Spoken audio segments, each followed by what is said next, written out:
जब हम अपने मन को पढ़ते हैं और बोलते हैं तो सबके मन का हो जाता है उसी में। समष्टि मन, जैसे जितने भी पंचभूत हैं शरीर सब एक ही तो है ना, ऐसे ही मन जो बना हुआ है जिस धातु से वो सब का एक है।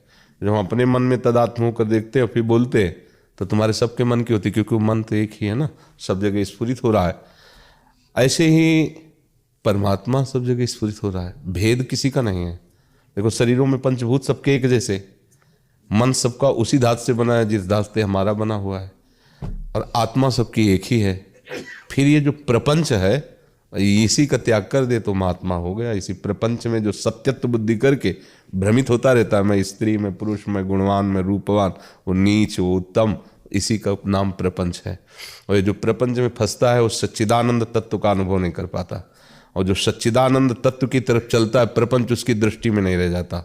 जड़ चैतन्य कछु नहीं दिखत, जित दिखत तित श्याम खड़े, वो अपने प्रभु को देखता है, वही है।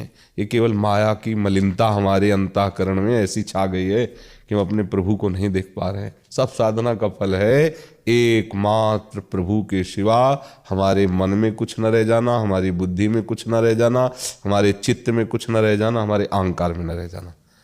और ये हम कर पाए बहुत कठिन है, प्रभु करें बहुत सरल है। तो इसीलिए शरणागति का मार्ग है कि प्रभु की शरण में होकर उनके नाम का कीर्तन, नाम का जप, उनकी सेवा और उनकी महिमा, बस ये हमारे चित्त में छा जाए, खत्म हो गया। ये जो प्रपंच छा गया है इसको हटाना है। साधना इसी बात की है, भगवान को भरना है और संसार को निकालना है जो हमारे हृदय में है। बाहर से कोई परिवर्तन की बात नहीं होती। देखो चाहे जो भेष रख लो बाहरी ही तो है ना, चाहे जहां रह जाओ सब बाहरी बात है। बात अंदर की सुधरनी चाहिए तब सब बात बनेगी, और अंदर की तभी सुधरती है जब आपका लक्ष्य दृढ़ हो जाए। जैसे ये हृदय में ठान लिया कि मुझे भगवत प्राप्ति करनी है, तो कुछ अच्छा नहीं लगता। वो मतलब अंदर ही अंदर कैसी आग लगती हो तो प्रभु जाने, वो बता भी नहीं सकता। अंतर दाव लगी रहे धुआं न प्रगटे कोई, कह जाने दिल आपनो या जा सिर बीती हो। जिसके हृदय में वो स्थिति हो या जो उसकी मांग कर रहा है वो अंदर ऐसी आग लगती है कि सब भस्म कर देती है। जितनी भी वासनाएं हैं, जितनी भी इच्छाएं हैं, जहाँ इनका नाश हुआ तो बस प्रभु प्रकाशित हो जाते हैं। वो कहीं छुपे थोड़ी है, यहीं बैठे हुए हृदय में वही वो है, दूसरा कुछ है नहीं। दूसरा जो मान रहे हैं उसको हटाना है, जो हमने दूसरी मान्यता कर रखी उसको हटाना है, उसको हटा दे। जैसे शरीर है ये दूसरा है, ये हमारी मान्यता में बैठ गया कि मैं हूँ। अंतःकरण ये दूसरा है, ये सब प्रकृति जनित रचना है, मैं किसी की रचना नहीं हूं। मेरा जो स्वरूप है किसी की रचना नहीं, भगवान की भी रचना नहीं। जो हमारा स्वरूप है वो भगवान की रचना नहीं, वो भगवत स्वरूप है, ये रचना है। कृति माने रचना होता है ना, प्रकृति, प्रकृति के द्वारा सब कुछ रचा हुआ है, हमारी रचना नहीं हुई है। हम हैं, ये रचना नहीं, ये है। जो है तत्व है वही आत्म स्वरूप है, वही ब्रह्म स्वरूप है, वही भगवत स्वरूप है। जो प्रकृति की रचना उसको मैं मान लिया, मेरा मान लिया है, बस इतनी साधना है, इसको छोड़ना है। अब चाहे जितने जन्म में छोड़ पाए या जितने समय में छोड़ पाए, ये जो रचना है इससे अपने को हटाना है। अंतर से लेकर स्थूल शरीर, सूक्ष्म शरीर, कारण शरीर और बाहर प्रपंच। अब ये ऐसे छोड़ने में बड़ा कठिन लगता है, जैसे दलदल से निकलना बड़ा कठिन लगता है। लेकिन कोई निकला हुआ पुरुष हाथ में हाथ मिला दे और हम दोनों एक ही झटके में, हम निकालना चाहें और वो निकलना चाहे, दोनों एक झटके तो निकल जाएगा। ऐसे ही सदगुरु जो इस माया प्रपंच से मुक्त है वो कृपा करके हमको स्वीकार करे और हम उसके आदेश को स्वीकार करें, उनके उपदेश को स्वीकार करें। ये वो हाथ पे हाथ मिलाना, निकल जाओगे। नहीं तो ममता मोह का ऐसा दलदल है कि बार बार विचार करो, जैसे दलदल से निकलने वाला प्रयास करे तो और धंस जाता है। ऐसे हम बार बार विचार करते हैं कि जन्म भगवत प्राप्ति के लिए कभी काम आके गिरा देता है, कभी क्रोध गिरा देता है, कभी मोह गिरा देता है। फिर ऐसी निराशा होती कि शायद हम अधिकारी नहीं हैं, शायद काल हमारे अनुकूल नहीं है, शायद ईश्वर की इच्छा नहीं, शायद हमारा प्रारब्ध नहीं। ये सब व्यर्थ की बातें उसके दिमाग में आने लगती। भगवत प्राप्ति काल से नहीं होती कि समय आएगा तो भगवत प्राप्ति हो जाएगी। भगवत प्राप्ति प्रारब्ध से नहीं होती। भगवत प्राप्ति हमारी स्वीकृति है, क्योंकि हमारा स्वरूप है, हमारी स्वीकृति। अब ये स्वीकृति इसलिए नहीं हो रही कि इतनी जोर की स्वीकृति है, मैं स्त्री हूं मैं पुरुष हूं, मैं करता हूं, मैं भोगता हूं, इसी में विचरता रहता। अंदर की वृत्तियों को देखो, प्रभु के नाम रूप में कहाँ विचरता है, इसी इधर विचरता रहता है सृष्टि में। इसी को अभ्यास योग युक्तेन चेतसा नान्यगामिना, हम ऐसी स्थिति बना लें कि हमारा चित्त प्रभु के सिवा और कहीं जाए ना। अभी परमानंद में निमग्न हो जाओगे, भारी से भारी कष्ट को मुस्कुरा कर सह जाओगे। प्रेम में बहुत बड़ी सामर्थ्य है। अगर भगवत चरणारविंद में थोड़ा भी प्रेम हो जाए तो मृत्यु भी फूल जैसी लगती है। देखो संसार में, देखो उनको यद्यपि प्रेम नहीं है, राग है, मोह है, पर वो एक दूसरे के शरीर से राग कर लेते हैं तो मृत्यु उनके लिए खिलवाड़ हो जाती है। वो बिछुड़ना पसंद नहीं करते, मृत्यु पसंद। और हम सच्चिदानंद आत्मस्वरूप प्रभु से प्रेम करते हैं। हमको कोई विषय छुड़ा दे, उनका स्मरण भुला दे, उनके चरण से हटा दे, कहाँ प्रेम रहा।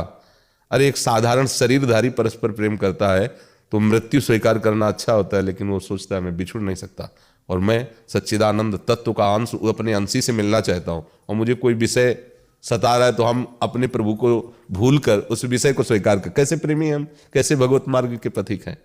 इसलिए जो प्रभु की आनंदमयी वृत्ति में डूबना चाहता है, भगवदानंद में डूबना चाहता है, उसको इस रचना से अपने मन को हटाना होगा। तन भले कहीं बना रहे, मन को हटाना होगा, मन को प्रभुमय करना होगा। पैंट शर्ट पहने हो, कुर्ता पैजामा पहने हो, या लंगोटी लगाए हो, या जैसे, ये सब बाहरी, इनका कोई महत्व नहीं। एक आचार्य परंपरा के वेश है, उपासना, लेकिन इससे भगवत प्राप्ति नहीं होती। भगवत प्राप्ति अंतर से होती है। अंदर से भगवत का चरणारविंद का चिंतन हो रहा, भगवत नाम का चिंतन हो रहा, भगवत रूप का चिंतन हो रहा है, अपने आत्मस्वरूप में स्थित है, हो गया भगवत प्राप्ति। अब ये कहने में तो बहुत सरल है, लेकिन संबंध जो हमने मान रखे उनको छोड़ना बहुत कठिन पड़ रहा है। देखो बार बार शरीर को कह देते हैं कि मैं नहीं, पर देखो क्या दशा है।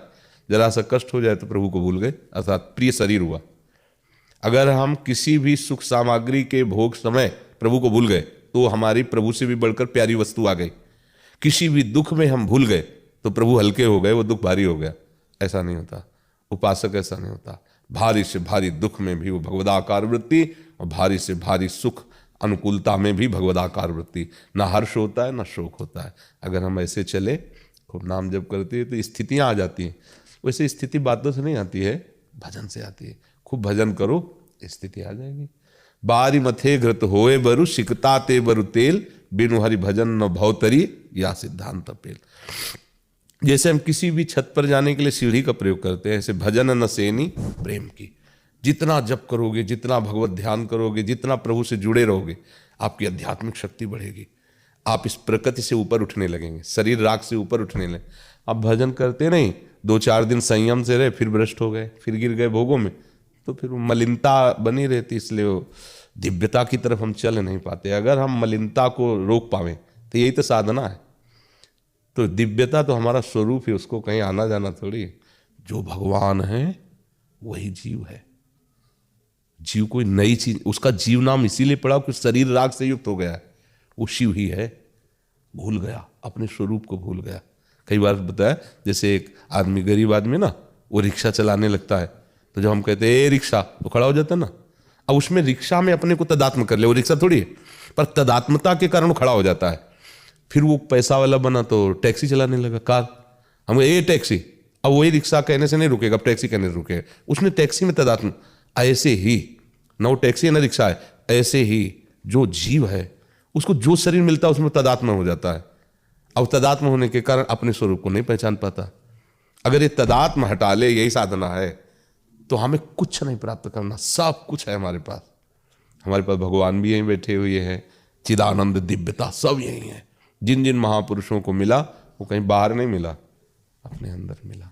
खूब नाम जप करो और संयम से रहो और लक्ष्य दृढ़ रखो। इसी जन्म में मुझे भगवत साक्षात्कार करना है, हो जाएगा। हमारा जन्म ही भगवान ने इसीलिए दिया है मनुष्य जन्म, कि भगवत साक्षात्कार करे। हमें भोगों के लिए तो बहुत सी योनियां हैं, जिसमें सब भोग ऐसे ही मिलते हैं। जैसे अपने को बहुत अच्छा गद्दा सैया हो तो सुख मिलता है ना, सुअर को कीचड़ में लौटने पे बिल्कुल वैसे सुख मिलता है। जैसे अपने एसी रूम में अनुकूल है, ऐसे उसको बढ़िया कीचड़।